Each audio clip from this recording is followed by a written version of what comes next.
सोलापूर जिल्ह्यातील सीना नदीला आलेल्या महापुरामुळे माढा तालुक्यातील 17 ते 18 गावं ही महापूर बाधित झालेली होती।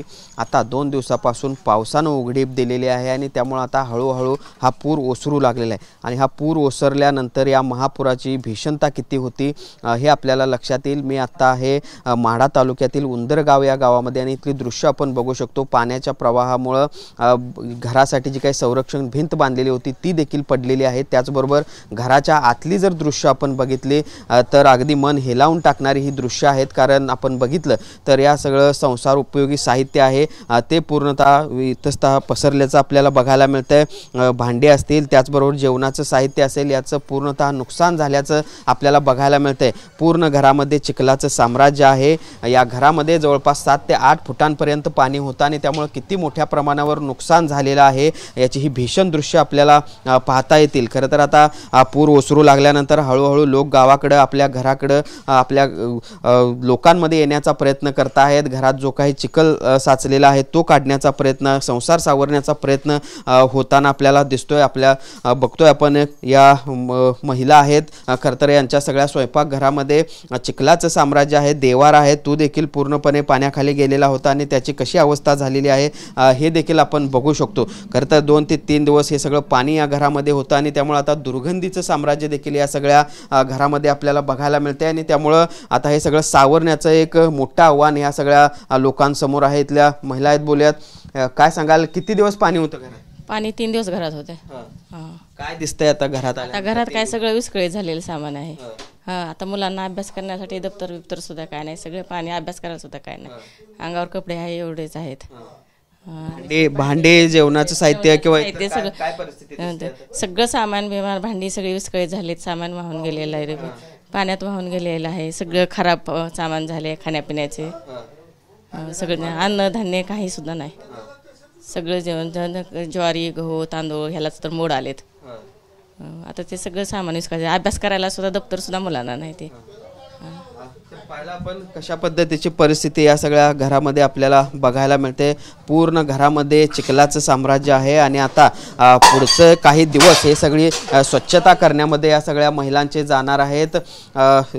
फक्त प्रापंचिक साहित्यच नाही तर जे काही कागदोपत्री साहित्य लागतं किंवा जे काही महत्त्वाची कागदपत्र आहेत ती देखील पूर्णतः भिजलेली आहेत। मुलांचं शैक्षणिक साहित्य असतील, पुस्तकं असतील, दप्तर असतील ती देखील या पुराच्या पाण्यामुळे वाहून गेलेली आहेत, खराब झालेले आहेत आणि त्याचं देखील एक मोठं आव्हान ह्या सगळ्या लोकांसमोर असणार आहे।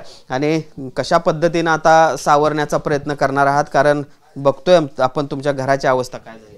सर, कधी नाही असा पूर आतापर्यंत इतिहासात आलेला आहे आणि इतकी भयावह अवस्था होती की पाण्यातून निघता सुद्धा येत नव्हता। आम्ही आहे कपड्याशी निघलेलो आहे बाहेर, अन्नधान्य हे जागेवर आहे, सगळं वाहून गेलेलं आहे। भांडी, दसऱ्याची जे भांडे आहेत, दसऱ्याची बाहेर धुलेले ते सगळे वाहून गेलेले आहेत, बाहेर गेटमध्येच होते आणि भिंत पण पडलेली आहे, संरक्षक भिंत बांधलेली होती ती पण गेलेली आहे। सध्या अशी अवस्था आहे की खायला सुद्धा पंचायत आहे सर, कुठलीही वस्तू शिल्लक राहिलेली नाही, सगळं वाहून गेलेलं आहे। घरात जीवनाणूक वस्तू कुठलीही नाही, जी इलेक्ट्रॉनिक वस्तू तर सगळ्याच बाद झालेल्या आहेत आणि मुलांचं दप्तरसुद्धा वाहून गेलेलं आहे। असं न घडणारं भविष्यात हे घडलेलं आहे। खरं तर घर म्हणजे आपलं सर्वस्व असतं, आपण सगळं त्याला सांभाळत असतो किंवा कशा पद्धतीने ते चांगलं करता येईल त्याचा प्रयत्न करत असतो। मात्र 2 ते 3 दिवसात अशी अवस्था दिसते तुमच्या घराची। कसं वाटतं बघून आल्यानंतर? ते काय असं थांबायचीच अपेक्षा नाही, काय काय कशातच काय ठेवायचं, काय कुठं धुवायचं, पाणी सध्या नाही आणि सूचना पण आली ना। मला अर्ध्या तासात पोरं बाळ घेऊन गाडीत बसून गेला, काय सध्या इथं असं धुवायला पाणी नाही, मोड आलेत आता सध्या घराला सगळ्या आणि वास येतोय सकाळ। 2 साप मग गेले तिथून आणि पोरं तर अशी रडते, ती बघितलं का घरातनं बाहेर जाते ते सगळे आणि पुस्तकं, वह्या आणि महत्वाची कागद घ्यायला सध्या वेळ नव्हता आमच्याकडं आणि समधीजणे आमच्याकडं मोठी गाडी त्यात बसून सगळे गेलो, काय म्हणजे काय अंगावरच्या कपड्यासाठी गेलो आम्ही असं निघून। 15 मिनिटात घरात पाणी शिरलं आमच्या, सगळ्या वस्तूची नासाडी। घरात सगळा चिखल दिसतोय, सगळं स्वच्छ करायला लागणार आहे, मोठं आव्हान आहे तुमच्या समोर। मोठं आव्हान आहे, आता करावंच लागणार आहे की आता कुणाला दाखवता, कुणाला सांगता, आता आम्हाला ही साफसफाई करावं तर लागणारच आहे की। मोड आले तेव्हा काही बघा की खोट्याने सगळं धान्य बोललं, आम्हाला सूचना जरी आली असती 15-20 मिनिटापूर्वी आम्ही सगळं काहीतरी खाय पवित्र तर घेऊन गेलो असतो। गावाबाहेर थांबलो थोड्या वेळ, आणि घेऊन गेलो पोरं सगळे. पहिला पण महिलांना अश्रू अनावर होत आहेत घराची अशी अवस्था पाहून. खरं तर हे घर उभा करण्यासाठी महिला जीवाचं रान करत असतात. एक एक वस्तू अगदी आपल्या जीवापाड जपत असतात, त्या सांभाळत असतात आणि हेच सगळं साहित्य जे आहे ते आता विस्कटलेलं आपल्याला बघायला मिळतंय. पुरानं हे सगळंच वाहून गेलेलं आहे आणि त्यामुळं हे सगळं पुन्हा एकदा उभं करण्याचं मोठं आव्हान जे आहे ते या सगळ्या लोकांसमोर असणार आहे. कितवीला आहे? पाचवीला. काय काय नुकसान झाले? भांडी, घर, वह्या पुस्तके नुकसान झाले. वह्या पुस्तक गेली? कुठे ठेवली होतीस? वरी कपाटावर. कपाटावर. सगळी गेली. सगळं शाळेचं साहित्य पण गेलं? हां.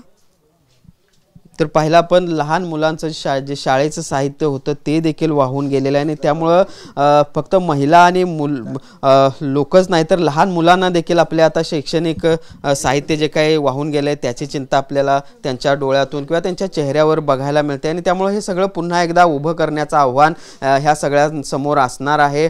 सरकार मदत करेल का, ती किती करेल हे माहिती नाही. मात्र या सर्वांना मनाचा मोठेपणा किंवा मनानं खंबीर होऊन हे पुन्हा एकदा सगळं उभं करावं लागणार आहे असं म्हणावं लागेल. आणि त्यामुळं एकूणच जी काही परिस्थिती आहे ती पूर ओसरल्यानंतर जे विदारक चित्र आहे पूरबाधित गावांमधलं ते आता या निमित्तानं समोर येते असं म्हणावं लागेल. जर्नलिस्ट सुनील काटकरसह भूषण पाटील, TV9 मराठी, माढा, सोलापूर.